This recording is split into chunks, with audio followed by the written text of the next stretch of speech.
Howdy, and welcome to the show. Cooper's Code examines a legal issue and hits the highlights so we can all achieve the best results for our clients. I'm Miles Cooper, and with today's guest, Maryanne Cooper. Hello, Maryanne. Hello. Coopers LLP shareholder and integrator. We will be discussing core values, why they're so important for a company to concretely define, how to define them, and how to articulate them both inside and outside the firm. Before we get into today's topic, a few words about Coopers LLP. We at Coopers are committed to thought leadership, developing the best talent, and honing skills through learning, practice, trial, and the relentless pursuit of justice for consumers. With lawyers licensed in California, Oregon, and Washington, we're available for free strategic consultation on cases, and we accept referrals and trial co-counsel opportunities. For more information, visit our website at coopers.law or email us at podcast@coopers.law. So welcome to the show, Maryanne. Thanks for having me. So today we're going to be talking about core values for a firm, and I thought that you would be a very good person to banter with on this subject since we've gone through so much of this ourselves over the past few years. We definitely have. From your perspective, Maryanne, why are values so important for a firm? During our process of exploring our own core values and developing values for the firm, we have become much better aligned with our team members, and we can have a much better sense when there is friction among team members that something might not be right and might need further exploration. That makes a lot of sense. And as background, one of the things that we did during the pandemic was we spent a lot of time listening to business books, evaluating what we wanted to do with the firm, and kind of figuring out our direction. Is that a fair statement? Correct. One of the ones that I found particularly interesting was Jim Collins, not just Good to Great, but a lot of the work that he did, and his side-by-side analysis of various businesses. One business that made the same things, had the same number of people, was in the same industry, and where one was successful and one was significantly less so. And one of the things that seemed to be a major lift for businesses were the businesses who actually took the steps to define their core values, as opposed to having values that were never articulated. I think a firm has values whether or not they're articulated, and to be more purposeful in articulating them and to share them with the rest of the team is crucial. And I think that's what I was trying to get at. Can you describe what you mean a little bit more when you say a firm has them, whether they're articulated or not? The team members, the owners of the firm, the overall group comes to the table with certain values, whether they are talked about. They aren't necessarily something that everybody is aligned on. And through the process, we have gained a much better sense of why we work well with the people that we do. And that typically comes down to sharing values. That makes a lot of sense. Along those lines, we reverse engineered our values, as you know, based on 3 people in the firm that struck us as people that worked well with us, worked well with others, and exemplified values that we had not articulated amongst the team. You're jumping right into the heart of the matter. And by that, I mean you are getting to how we went through the exercise of defining our core values. And I think you've done a good job of outlining why core values are important in terms of alignment. Can you perhaps tell us a little bit about the process that a firm, and we went through it, any company takes on a similar kind of approach. How does a company go through the process of trying to figure out core values? It's been several years now, but I believe we did it with an initial list of possible values. We went through and highlighted the ones that were most important to us as individuals, then took that list, merged our lists, and prioritized those to come up with our top 10 or so values. This initial step is pretty easy. You can just Google values, and you will instantly find lists of values that you can run through and do exactly the exercise that you're talking about. But then there was quite a lot of debate related to what should be the core values. I believe we were supposed to choose 5 to 7 core values, and to have everybody get on the same page was somewhat of a challenge at the time that we initially did that. Well, and in that regard, I think we need to define a little bit, who are the people who are in the room? For a solo lawyer, somebody who just works by themselves, doing this exercise can be as simple as pulling up a list and doing it by themselves. If you're not a solo, then what's the group that gets pulled together? What leadership group is one looking at in order to do this exercise for core values? Since the time of developing our core values, we've built out quite a large leadership team. But at the time that we initially did it, it was just the partners at the firm. I guess what I'm fishing for, whoever is in leadership at the time, whether that is if it's all partners and the partners are the decision makers, or if there are other people who join the partners in leadership decisions, that's the group that gets together to debate values. It's a good question because at some level, a very large leadership team might have more of a challenge. So at this stage with our leadership team of 8, I might reevaluate who needs to be part of that process, but it makes sense to include the whole leadership team if that works. So you gather the leadership team, you set a specific time to do the exercise. And by gather the leadership team, I mean whatever you as a firm define as the people who are important in being in the room. You get your list of various values to be able to debate the lists. The other piece that is recommended in this process is to take a look at a few employees. And by a few employees, I mean in the brainstorm process, not only are you looking at this list of values, but you're also saying of the employees in the firm, what employees exemplify the core values? Yes. And that was the most interesting part of the exercise for me, because we took 3 particular team members and wrote all the things about them that we most appreciate, that we feel make them valued team members. And from that list, we compared those particular characteristics against some of the other terms that we had highlighted from the first list of values. So this is all kind of a winnowing process to take lists of 200, 300 words and then narrow them down and narrow them down and narrow them down until you reach a point where there are 10 or so core values. That sounds intimidating. I don't remember 200 or 300 words. Maybe I intentionally am blocking that out. I say that most of these lists have a lot of words that you can pick through. And oftentimes the early process is pretty simple. Finding the 20 or 30 words that everyone in leadership is going to agree with, that can be an easy process. Getting it down to 4 to 6 is where the challenge sometimes occurs. Yes. At the time of developing our firm's core values, we had a partnership with 3 partners, and as you know, and I remember there being some disagreement about what the top 5 to 7 core values should be. And there was some healthy debate at that time to try to winnow the core values down to a reasonable number. And yes, I was there. I remember debates. I remember them being spirited and never nasty, yet challenging. That was a crucial part of setting the foundation for our firm, frankly. And in that regard, part of the work of defining a firm's core values can also help illuminate areas where there may be subconscious or unspoken friction. A lack of alignment. That's a better way of putting it. And ultimately, what we found, we did a core value exercise once with our 3-person retreat, once with a business coach.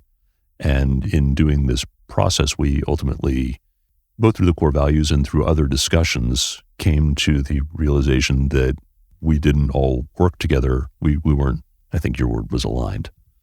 Right. And I remember a 3rd session as well before, well, probably the 2nd session, and a 3rd with our coach once the coach was involved. So several iterations of trying to get in alignment and winnow down our core values. While the values exercise can be a simple exercise in and of itself in terms of pulling up a list, getting the right people together in the room, are there sometimes challenges that can arise from going through this values exercise? Yes, I believe there are quite a few moments of enlightenment as one goes through this exercise. Can you expand on that? For example, during our experience, we were thinking that we had alignment within our firm, and we learned through the process that we were not in alignment. In doing so, how was that challenging? When we were picking apart the core values that each of us wanted to be included, it soon became clear that we had different priorities. And that evolved into a bigger discussion about whether the three partners shared the same values and ultimately shared the same vision. What would you say to somebody who is hearing this and might have fear about going through this exercise because of what might come up in terms of their partnership? Work through the fear, because on the other side are great benefits that are going to ultimately make you happier and make your leadership team happier. And if folks do, in the end, want to go a different direction, they'll be happier as well. So what I'm hearing is, if people ultimately come to the conclusion that they are not aligned on core values, while it may be challenging to separate, ultimately everyone is going to be happier working in the environment where their core values are shared? Absolutely. We've seen some transition since we worked on our core values, and I think everyone would agree that it's been for the best, even those that are no longer working with us. Once the group has worked through and come to some firmly defined core values, 4 to 6 is kind of the generally accepted number. How does the firm then go about articulating those values internally and externally? Externally, they're communicated through our website, through marketing materials, other correspondence with the public at large. Internally, we communicate them at our state of the firm addresses that you typically do for our team. We evaluate our team members based on those values in terms of promoting them, in terms of compensating them, and at times transitioning folks out of the firm if they are not aligned with our values. I'm going to call these some of the values dividends. And one of them is when one is posting for new people, team members to join. The post typically hangs around the core values, and in doing so helps people self-identify just from the very beginning. Correct. And as we have been interviewing potential candidates for positions at our firm, we've received a lot of positive feedback from those who have looked at the core values and identify with those values even before speaking with any of us in interviews. Also, in terms of values dividends, and I'm using the phrase values dividends because these are all the wonderful things that come after going through the sometimes simple, sometimes challenging exercise of defining core values. But these values dividends, you are able to firmly articulate who you are and what you stand for in terms of people joining the firm. You're also able to look at everything the firm does through a lens. Right, and that helps team members on a weekly basis evaluate whether their actions are consistent with the firm values. And that helps build a team. It helps with our interactions with clients, opposing counsel, and folks in the legal community all around. And I would describe it almost in certain respects as like it's a 4 to 6 word constitution for an organization.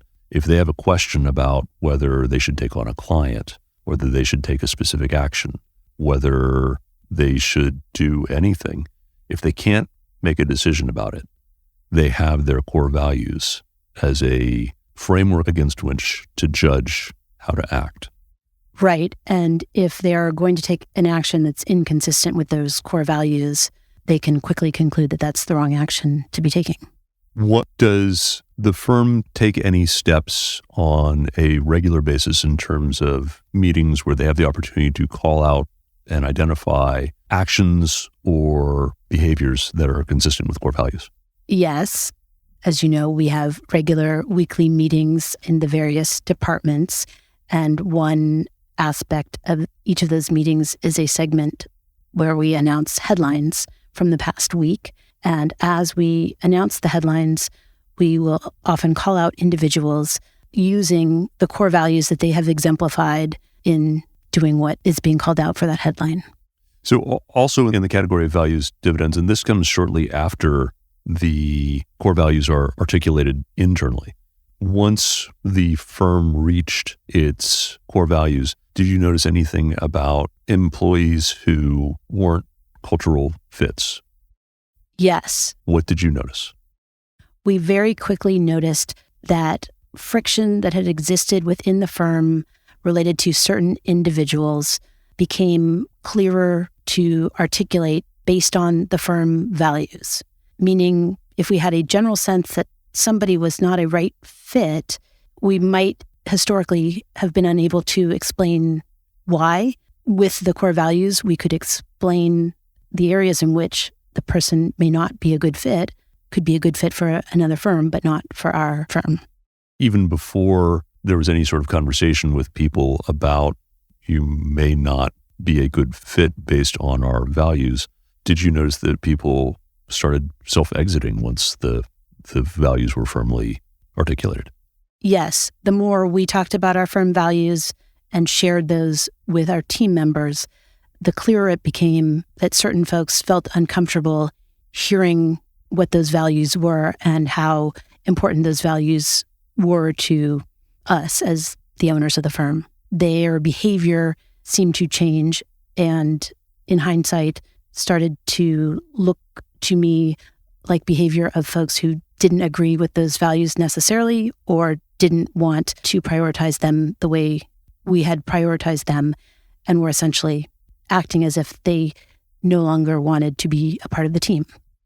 If people aren't happy, if they aren't in alignment with core values, whether they're conscious about it or subconscious about it, it starts showing up, is what I'm hearing. Absolutely. And as it started to show up, we looked for other opportunities for those people. And I think they also started looking for the opportunities. And now I can say that those folks are in better situations and they are happier. This is one of the challenges, I think, of people. And I think it comes up when we talk about core values. It comes up when we talk about making sure that we've got the right people in the right seats. And this is kind of a foreshadowing of the next episode that will be popping up next week. The challenge is that people don't generally like change, yet at the same time, people want to be happy. And if you are working in a place where you aren't aligned with the core values, you're going to be unhappy and it's going to show up. And the core values for us helped to show which people were right people for our firm and which people might not be through no fault of their own. When you're saying that they're not the right people for our firm, are you saying that they're bad? No, that's why I say through no fault of their own. They might not have core values that are aligned with ours, but they could be a great fit for another firm. And oftentimes the core value alignment, I feel, is separate from work product or other issues related to performance.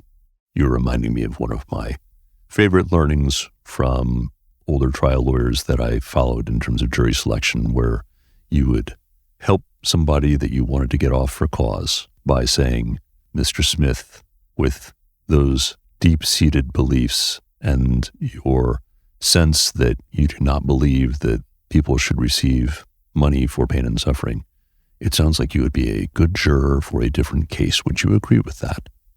Exactly. If someone were to sit down next to you and ask you about your experience with core values, would you recommend going through the process? I would.